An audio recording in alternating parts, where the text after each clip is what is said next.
ये जो बीजेपी का डर दिखा रहे हैं, ये विधायक जी बीजेपी का डर जो दिखा रहे हैं, वो किसी दिखा रहे हैं? आपको क्यों वोट दें? आप मुझे बताइए, आपको क्यों वोट दें? क्या आपने कौन सा काम किया? क्या इलाके में पानी आ गया है? क्या इलाके में अस्पताल बना दिए? बहुत मुद्दे हैं। आज पूरे आखिर में 2 महीने में क्या एलजी साहब हट गए क्या? 2 महीने में क्या एलजी साहब हट गए क्या? 2 महीने कौन? क्या जेई भी जेल में थे? क्या एई भी जेल में थे? क्या एक्शन भी जेल में थे? सारे डिपार्टमेंट जेल में थे जो काम करते थे क्या? तो ये कोई बात निकल गए। और अब जो है वो MIM ज्वाइन करी आज ही उन्होंने। महमूद साहब, ये उलटफेर कैसे होता जा रहा है? देखो, उलटफेर नहीं, आम आदमी पार्टी मैंने बहुत पहले छोड़ दी थी और उसके बाद में कई पार्टियों से मुझे ऑफर भी था कि चुनाव लड़ने का भी था। उसके अलावा क्या नाम है, अभी चुनाव ज्वाइन करने पार्टी ज्वाइन करने का भी था। लेकिन यहाँ पे मसला चुनाव का नहीं है, यहाँ पे मसला है सच्चाई का, यहाँ पे मसला है कौम का, यहाँ पे मसला है जो जुल्म हो रहा है उसके लिए। और ये कोई चुनाव आते रहेंगे और जाते रहेंगे। चुनाव लगातार कभी MCT के आएंगे, MLA के आएंगे, कभी MP के आएंगे। चुनाव तो लगातार ये आते रहेंगे, जाते रहेंगे। चुनाव से कोई ताल्लुक नहीं। चुनाव जो है, ये चुनाव कौम का है, ये चुनाव उन मासूम बच्चों का है, ये चुनाव उस मजलूम का है जो कई सालों से 5 साल से जेल में है। ये चुनाव जो है उस महिला का है जो औरत अपने 2 बच्चों के साथ 5 साल से कटोरी, एक बिल्कुल भी समझ लो तन्हाई की ज़िंदगी जी रही है। वो 5 साल से जेल में बंद है। चुनाव जो है, ये चुनाव नहीं है बेसिकली ये हक की लड़ाई है। हक की लड़ाई में हम लोग शामिल हुए हैं आज। लेकिन इतनी देर क्यों हो गई आपको आते आते? इतना टाइम लग गया? नहीं, अभी कोई देर नहीं हुई है, कोई चुनाव नहीं हुआ। अभी वोटिंग का में बहुत लंबा वक्त है और इंशाल्लाह चुनाव जीत के जाएंगे हम लोग यहाँ से इंशाल्लाह। उसमें कोई ऐसा मसला नहीं, क्योंकि देखिए जिससे लड़ाई है यहाँ पर, चुनावी जो लड़ाई है, जो यहाँ प्रेसिडेंट विधायक है, उन्होंने इलाके में काम नहीं किया है। और देखिए, इलाके में जब काम नहीं होता तो जाहिर सी बात है लोग नाराज़ होते हैं। और नाराज़ होने के बाद में सफ़र रहमान जो है, ये कि CNRC में आपकी हक की आवाज़ उठा रहे थे, उसी में वो जेल में है। तो जाहिर सी बात है, एक मजलूम है, परेशान हाल है। और ये हम सबकी जिम्मेदारी बनती है कि हम जो परेशान हाल है, जो मजलूम है, उनके साथ हम खड़े हों। तो हमने वही फैसला लिया कि हम उनके साथ खड़े हैं। काम तो कराया 2 महीने में, उन्होंने सारा काम करा ही दिया। 2 महीने के अंदर क्या काम होता है? ये कहते हैं कि LG ने काम नहीं करने देता। आखिर में 2 महीने में क्या LG साहब हट गए क्या? 2 महीने में क्या LG साहब हट गए क्या? 2 महीने कौन? क्या जेई भी जेल में थे? क्या एई भी जेल में थे?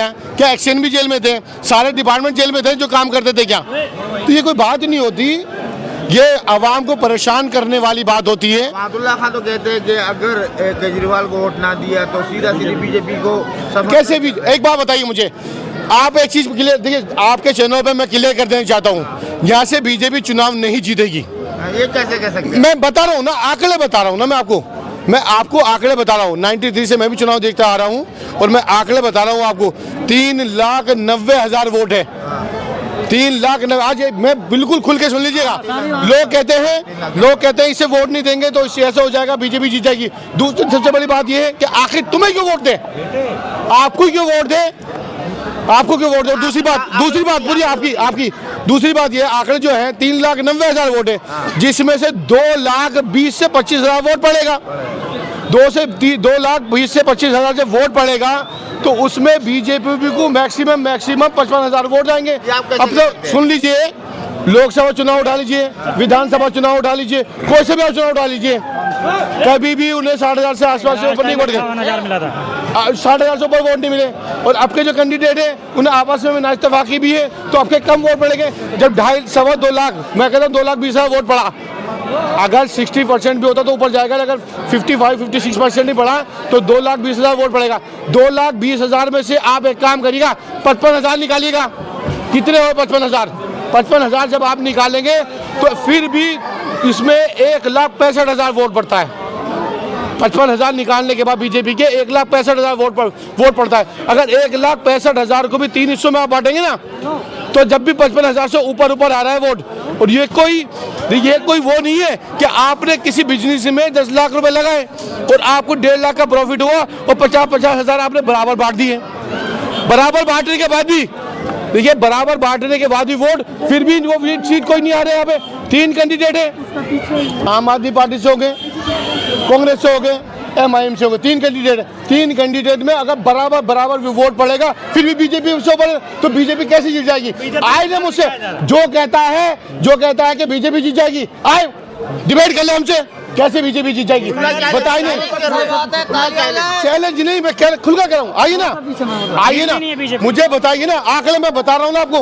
आप एक काम करिए, वोटर लिस्ट निकाल लीजिए ना आपके, और सारे लोकसभा चुनाव, विधानसभा चुनाव जो वोटिंग हुई है वो आप उठा लीजिए। बीजेपी यहाँ से जीत ही नहीं रही है, तीनों में भी फाइट अच्छा होगी।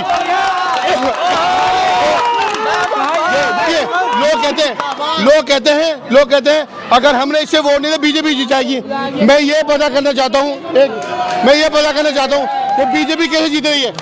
उन लोग से पता करना जो लोग ये कहते हैं अगर हमने इसे वोट नहीं दिया बीजेपी जीत जाएगी। मैं उनसे पता करना चाहता हूँ कि उन्हें आंकड़े मालूम है कितने वोट हैं लिस्ट के अंदर और कितने वोट पड़ेंगे, क्या मालूम है? नहीं मालूम है। ज्यादातर लोगों को जानकारी नहीं है, हम भी जानकारी दे रहे हैं। मुसलमानों के दरमियान भी जो मनीष चौधरी बीजेपी के प्रत्याशी है वो काफी चहीते हैं, मुसलमान के दरमियान भी जो काफी पसंद किया जा रहा है। तो आप कैसे कह सकते हैं कि जो है ना 55,000 में सिमट जाए? बीजेपी को मुसलमान वोट नहीं देता। अभी आपने कभी दिया? नहीं, इस बार आपने कभी दिया? इस बार जो है दिया? इस बार मनीष नहीं दिया ना, किया जा रहा है, नहीं दिया ना कभी, आपने नहीं दिया ना वोट। जब आपने कभी वोट नहीं दिया तो आप ये उम्मीद में लग रहे हैं। एक मिनट सुनिएगा, आप जो वोट डिवाइड की बात कर रहे हैं, वोट डिवाइड इस तरीके से हो रहा है कि मनीष चौधरी को एक तरफा वोट पड़ रहा है और जो कुछ लाख वोट बचा है वो 3 जगह बट रहा है, मानतुल्लाह खान एक तरफा और अरीबा खान एक तरफा वोट पड़ रहा है। कैसे पड़ रहा है? क्या हर घर में आप गए थे? ये आप कैसे लोकसभा चुनाव, मैं आंकड़े बता रहा हूँ ना आपको, लोकसभा चुनाव का आंकड़ा उड़ा लीजिए आप। 1,97,000 वोट पड़ा, बीजेपी को कितना मिला? 60,000 से कम, और गठबंधन को कितना मिला था? 1,33,000। अगर 200 में बांट दे तब भी बीजेपी से ज्यादा था। और अब 3,90,000 वोट है, 2,20,000 पड़ेगा, 55,000 बीजेपी को पड़ा, 300 में बराबर बांटेंगे तब भी ज्यादा है। तो बीजेपी का कैंडिडेट तो जीत नहीं रहा है। और यहाँ पर सिफाउर रहमान का जो मार्जिन होगा ये 90,000 के आसपास होगा, बाकी का मार्जिन होगा 30,000 का इंशाल्लाह। ये जो बीजेपी का डर दिखा रहे हैं, ये विधायक जी बीजेपी का डर जो दिखा रहे हैं वो किस लिए दिखा रहे हैं? आपको क्यों वोट दें? आप मुझे बताइए, आपको क्यों वोट दें? क्या आपने कौन सा काम किया? क्या इलाके में पानी आ गया है? क्या इलाके में अस्पताल बना दिए? बहुत मुद्दे हैं, आज पूरे बात करिए। बहुत नाम बताइए किसमें फाइट है? फाइट है नहीं, वन साइड है, वन साइड, सिर्फ वन साइड।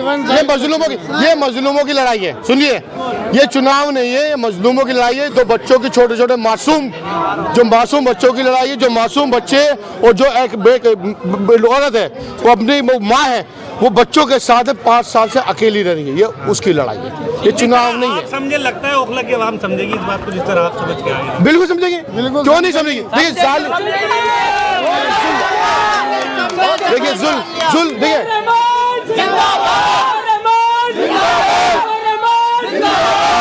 देखिए जुल्म के खिलाफ आवाज है।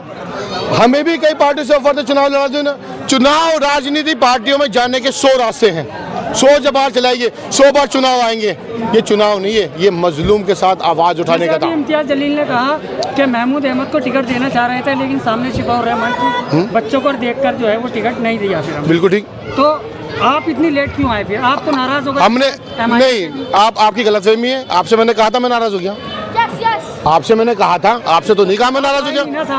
ये क्या बात हुई? हो सकता है मैं कुछ काम नहीं उठा रहा हूँ अपने, अब रात दिन लगेंगे हम यहाँ पे। नाराजगी कुछ नहीं थी।